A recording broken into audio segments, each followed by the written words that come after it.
The big room was quiet. Too quiet. Ambassador Hana stood in the middle of the Galactic Council chamber. Her blue hands shook as she touched the emergency button. She had never used this button before. No one had used it in over 50 years. The red light started flashing. Every member of the council looked up. Some seemed angry. Others looked scared. Most just looked tired. "Please," Hana said. Her voice came through the speakers in many different languages. "Anyone who can help us, please listen." She took a deep breath. The words were hard to say. The Kethvar swarm has broken through our borders. They are killing everyone, eating whole planets.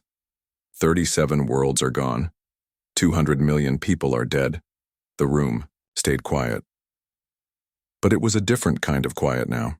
It was the quiet that comes when everyone is afraid. Hana pressed another button. Pictures appeared in the air above her. Pictures of burning cities. Pictures of empty space where planets used to be. Pictures of ships running away as fast as they could. "We cannot stop them," she said. "Our best weapons do nothing. Our strongest shields break like paper. Every time we fight them, they get stronger. They learn from every battle." A tall, crystal-like being stood up. His name was Torvex. He spoke for the Zephyrian Empire. "Ambassador Hana," he said. His voice sounded like breaking glass. "We all feel bad for your people, but the Kethvar have never been beaten. Never. Not once in 300 years. Other council members nodded. Some looked down at their desks. "They are not just strong," said another voice. This came from General next to Lar. He was green and had 6 arms. "They are smart. Every weapon we use against them, they copy. Every trick we try, they learn. Fighting them is like fighting ourselves, but stronger." Hana felt tears on her face. She wiped them away. "Then what do we do?" she asked. "Just let them kill everyone? Let them eat the whole galaxy?" "We run," said Torvex. "We take our people far away. We find new homes. It is the only way." "And leave everyone else to die?" Hana's voice got louder. "Leave the weak planets, the small colonies, the people who cannot run fast enough." No one answered. Hana looked around the room. These were supposed to be the most powerful people in the galaxy. Leaders of great empires, commanders of huge fleets. But they all looked like scared children. "I am sending this message to everyone," she said. "Every planet, every ship, every person with a weapon and the will to use it." She turned to face the big camera that would send her words across space. "My name is Ambassador Hana of the Valerian Republic. We are dying. Our enemies are strong and getting stronger. They do not talk. They do not make deals. They only destroy and eat and grow. If you can fight, please come. If you have ships, please help. If you have weapons, please use them. We do not ask you to die for us, we only ask you to try. Because if we fall, you will be next. And then the next after that. Until there is nothing left but them." She stopped the recording.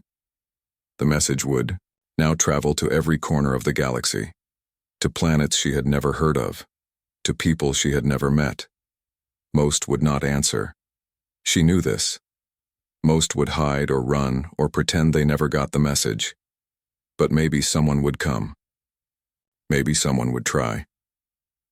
Far away, on a small blue planet, the message arrived at a big building made of metal and glass.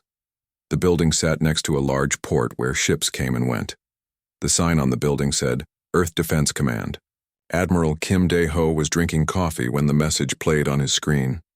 He was an older man with gray hair and kind eyes. He had fought in many battles, but he still hated war. He watched the message 3 times. Each time his face got more serious. Captain Park So-jin walked into his office. She was younger, with short black hair and quick eyes. "Sir," she said. "Did you see the emergency broadcast?" "I saw it," he said. "What do you think?"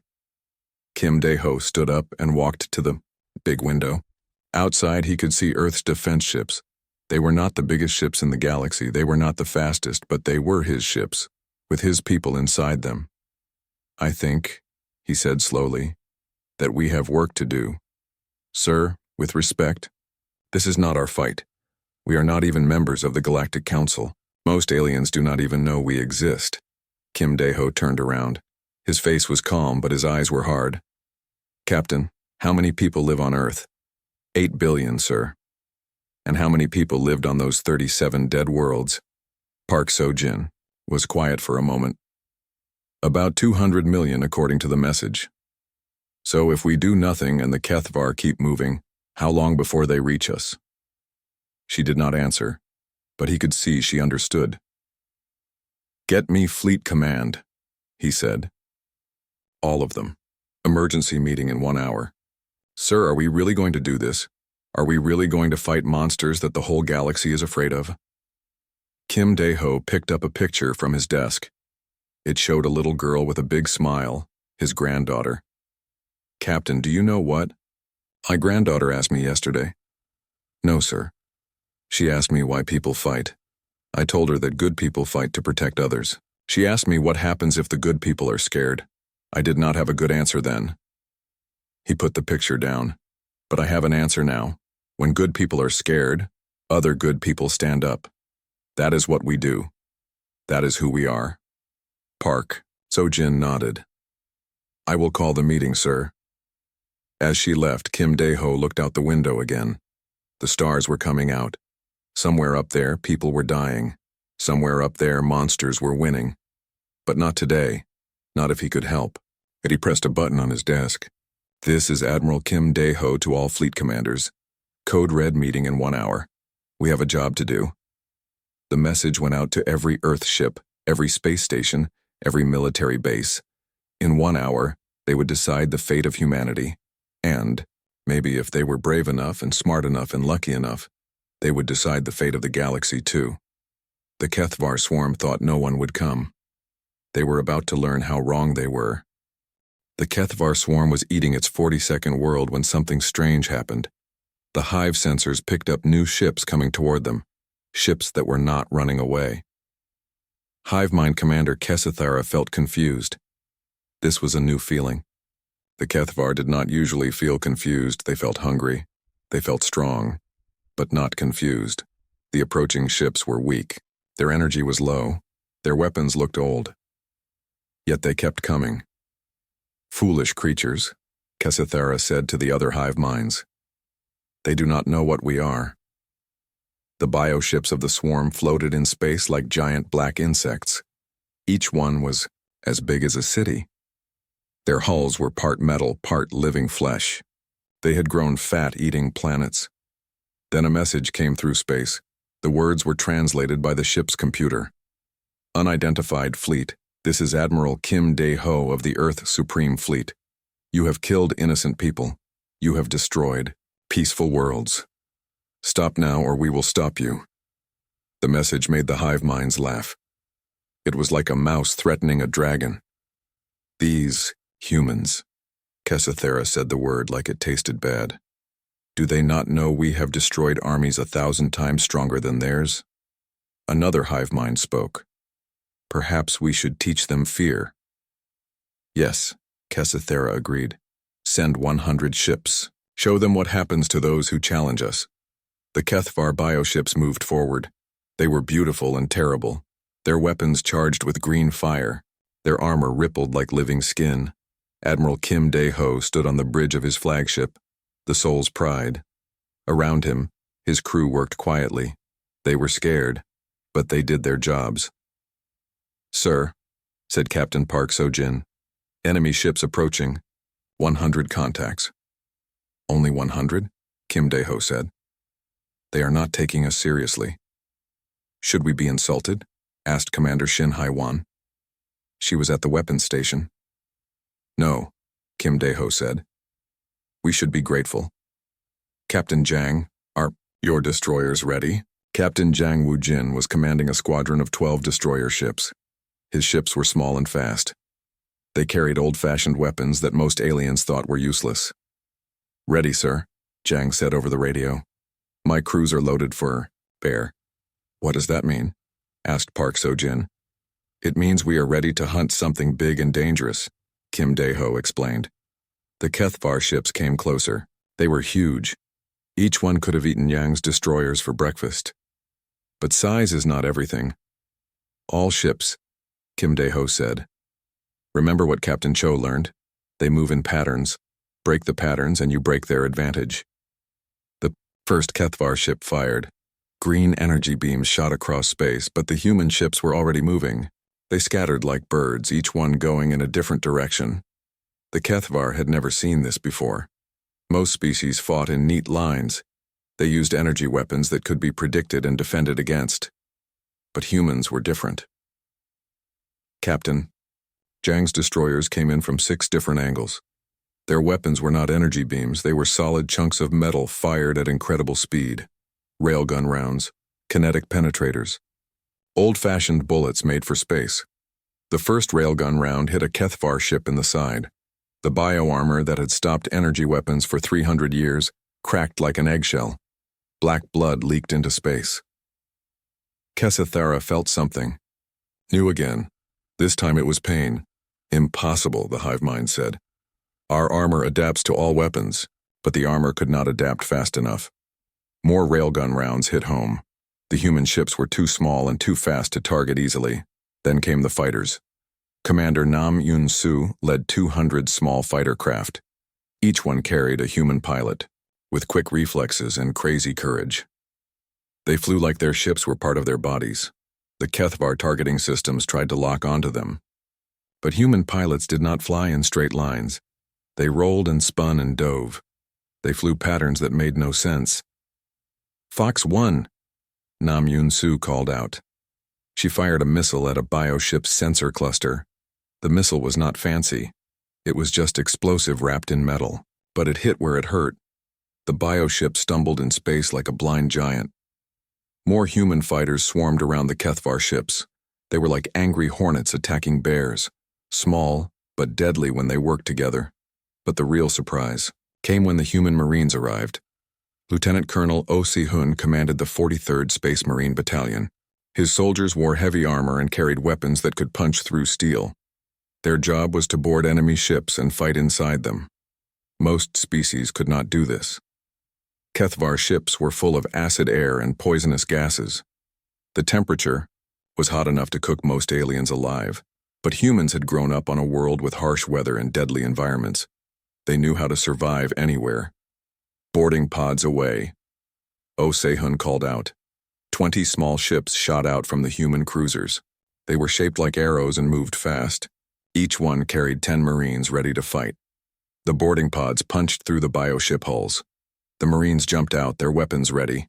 What they found inside was like a nightmare. The walls were alive and moved like muscle. Strange creatures, with too many teeth, tried to kill them. The air was green and burned their throats even through their filters. Just another day at the office, said Sergeant Major Bae Dong-min. He shot a Kethvar warrior with his plasma rifle. The creature fell down, but 2 more took its place. The Marines fought their way deeper into the ship. Their goal was the biocore, the living heart that controlled everything. Outside, the space battle continued. The Kethvar ships were learning. Their weapons were adapting. But every time they adapted to one human trick, the humans used a different trick. Captain Park So-jin fired nuclear torpedoes. The explosions lit up space like new suns. The bioship's armor could not adapt to nuclear fire fast enough.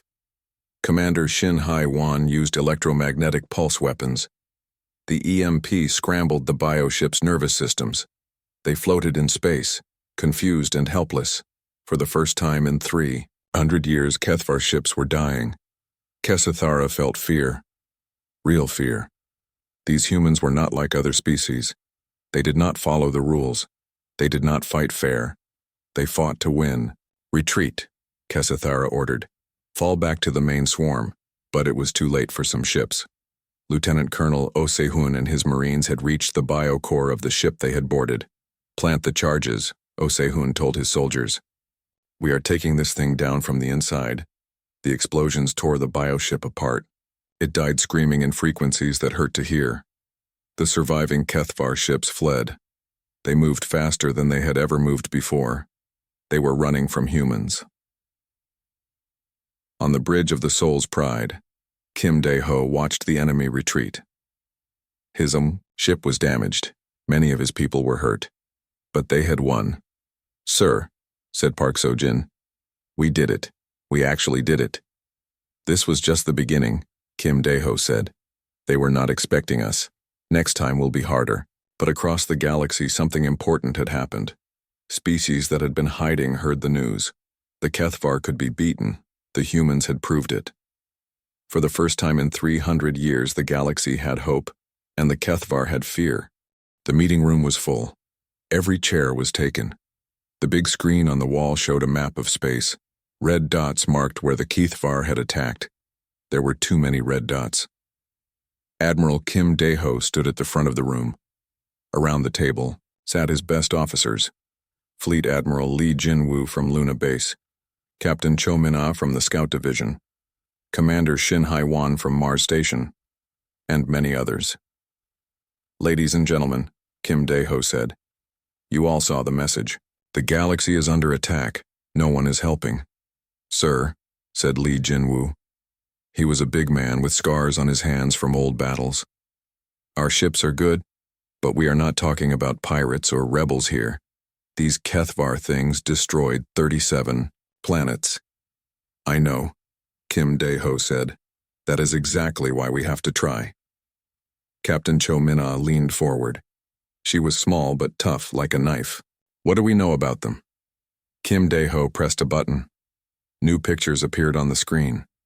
Ships that looked like they were alive. Black metal mixed with what looked like skin and bones.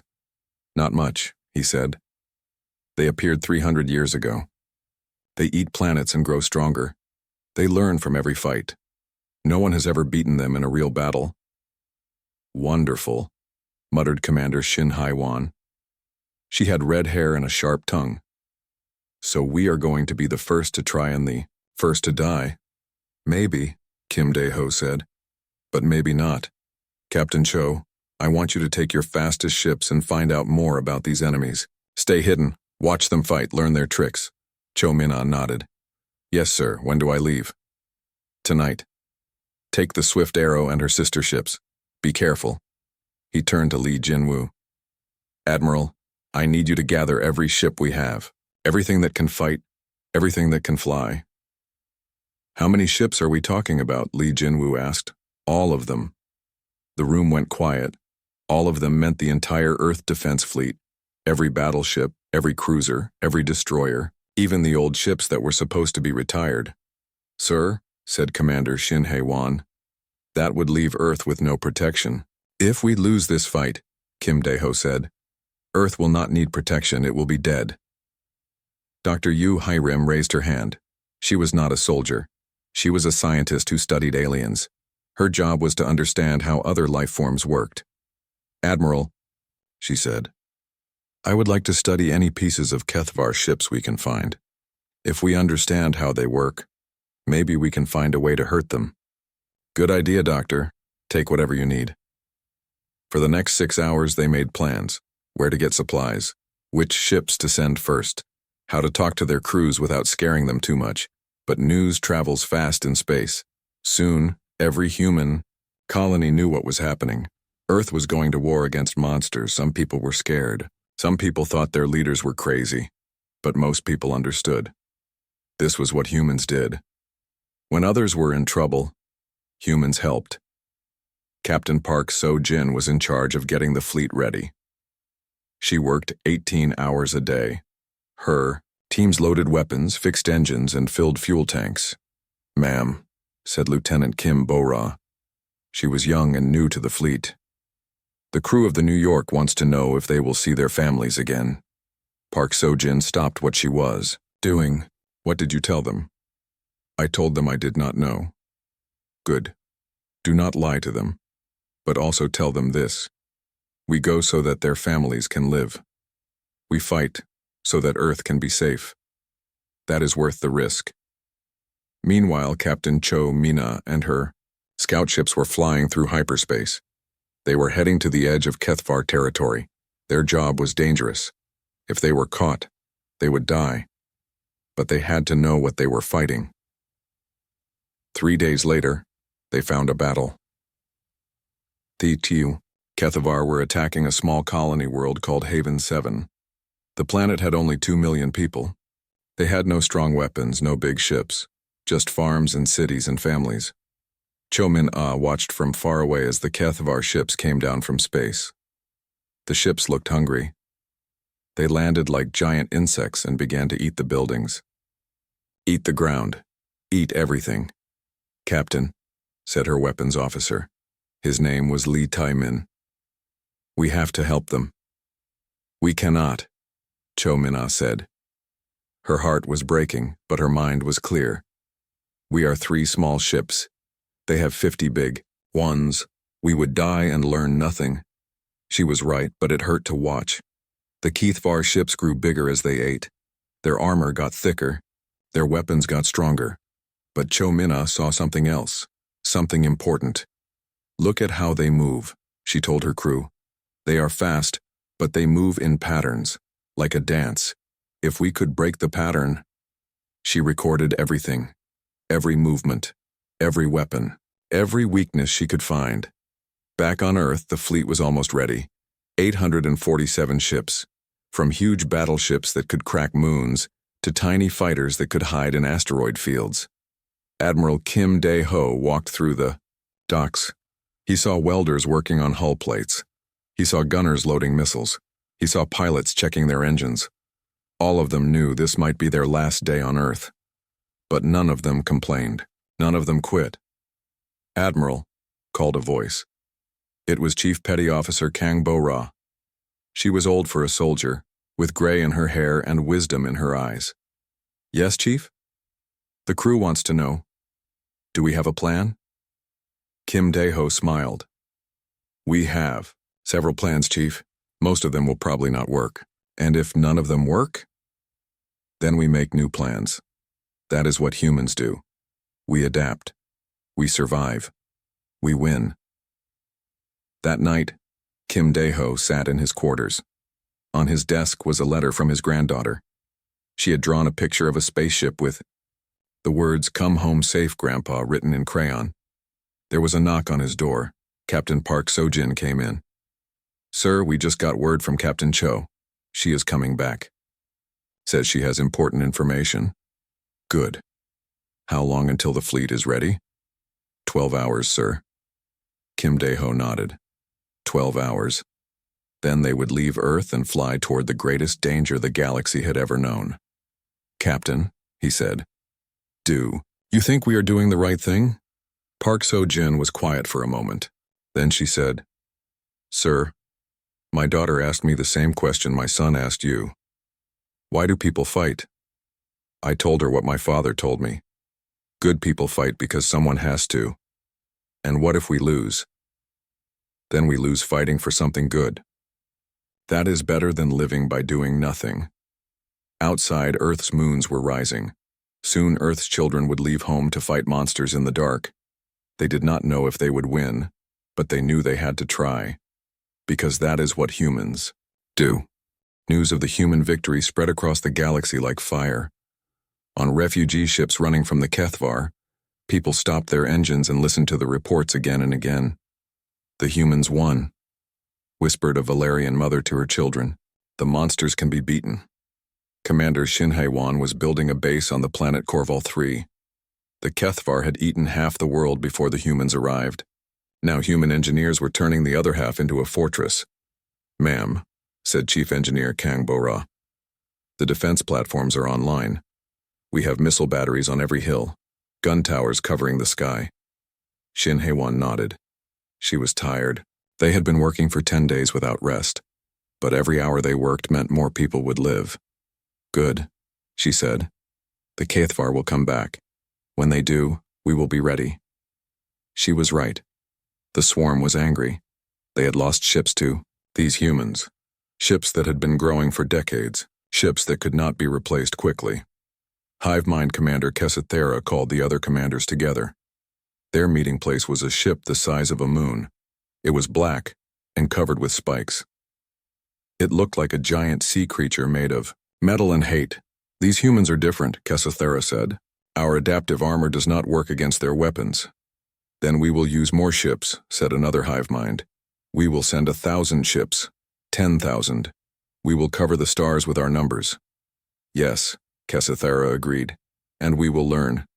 From them, every weapon they use we will copy. Every trick they know we will steal. But the humans were not sitting still. Dr. Yuhairim had been studying pieces of Kethvar ships for 2 weeks. Her laboratory was on the human medical ship Mercy. She had not slept much. Her eyes were red and her hands shook from too much coffee. Captain Park, she called over the radio. I found something important. Captain Park Sojin was coordinating supply runs between human bases. What is it, Doctor? The Kethvar are not really alive. Not completely. They are part machine, part living creature. But the living part and the machine part talk to each other using quantum signals. What does that mean? Dr. Yu took a deep breath. It means they are all connected. Every ship talks to every other ship instantly, no matter how far apart they are. That sounds bad for us. Maybe. But if we can break the connection, if we can jam the quantum signals, the whole swarm would fall apart. Park Sojin felt her heart beat faster. Can you do it? I think so, but I need to get close to their main ship, the one that controls all the others. Meanwhile, refugee fleets from across the galaxy were starting to follow the human ships. At first, it was just a few scared vessels. Then more came. Then whole fleets. Admiral Kim Dae-ho found himself leading not just human ships but aliens too. Valerian cruisers, hegemony destroyers, even some Zephyrian crystal ships. Admiral, said Captain Cho Min-ah. She had been scouting ahead of the main fleet. We have a problem. The Kethavar main force is coming. Sensors show over 10,000 ships. The bridge of the Soul's Pride went quiet. 10,000 ships was more than anyone had ever fought before. How many ships do we have? Kim Dae-ho asked. 800 human ships, Park Sojin said. About 300 alien vessels that joined us.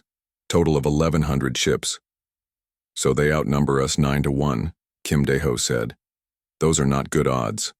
Sir, said Shin Hae-won over the radio, my bases are ready. We have enough firepower to hurt them, but not enough to stop them all. Kim Dae-ho looked at the star map. The Kethavar were coming from 3 directions. They would arrive in 6 hours. All ship commanders, he said. Emergency meeting, we need a plan. The meeting was short.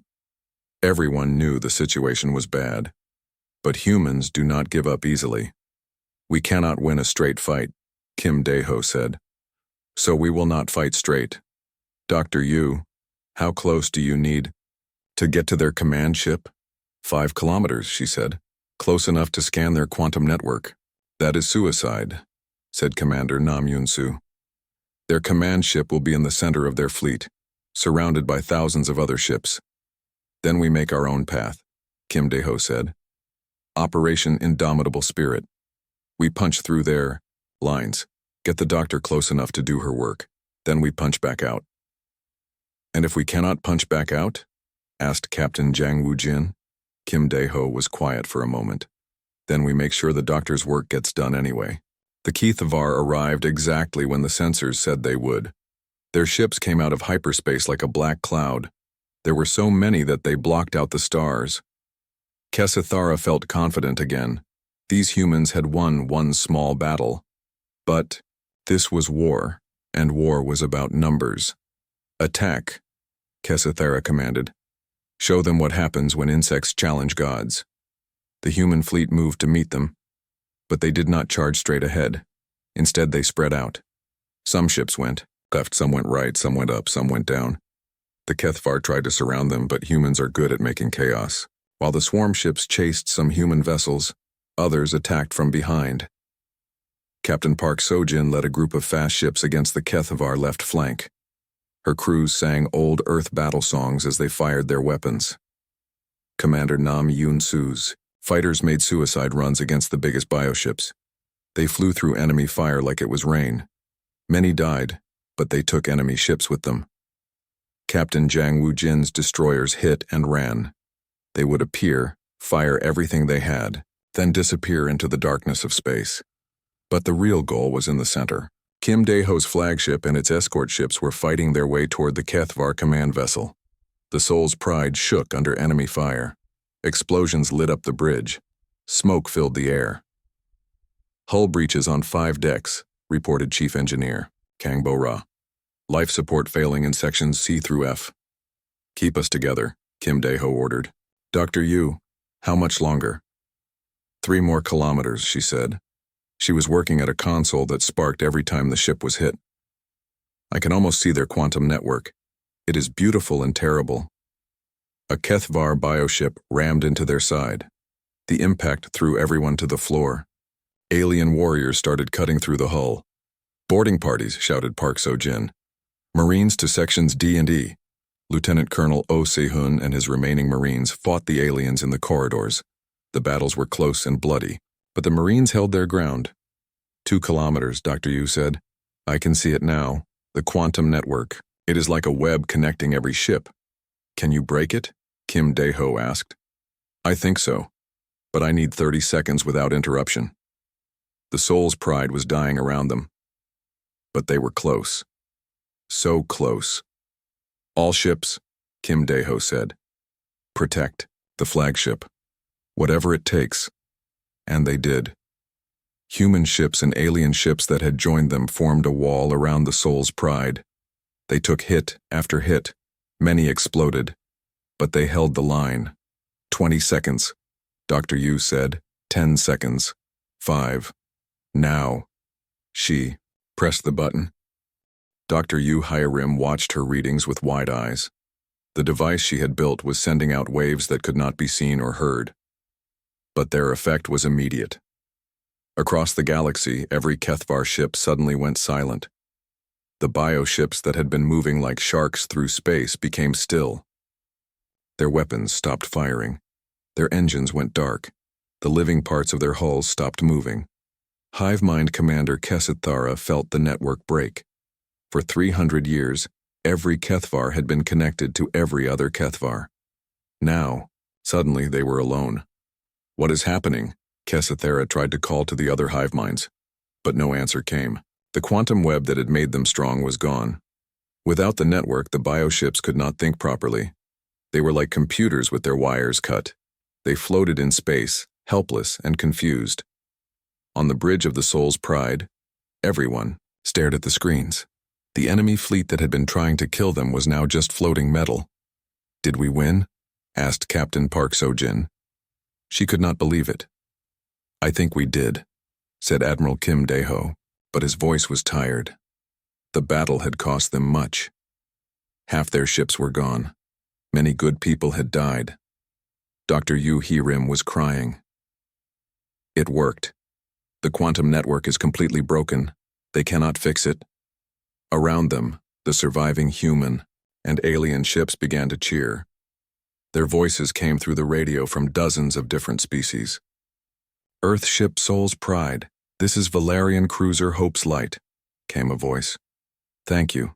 Thank you for saving us all." Similar messages came from ships across the fleet. Hegemony vessels, Zephyrian crystal ships, even some species that humans had never met before. But the celebration was short. They had won the battle, but there was still work to do. "All ships," Kim Dae-ho said, "begin rescue operations. There are survivors on those dead bioships, Kethvar prisoners and slaves who have been trapped for years." The next few hours were busy. Human Marines boarded the silent enemy vessels. Inside they found horror. Millions of people from dozens of species had been kept alive inside the bioships. The Kethvar had been using them as food and workers. Lieutenant Colonel Oh Se-hun led the rescue teams. His Marines had to wear special suits because the inside of Kethvar ships was still poisonous, but they saved everyone they could find. "Sir," Oh Se-hun reported to Kim Dae-ho, "we have rescued over 2 million prisoners. They are weak and scared, but they are alive." "Good work, Colonel. Get them to the medical ships." The news of the victory spread faster than light itself.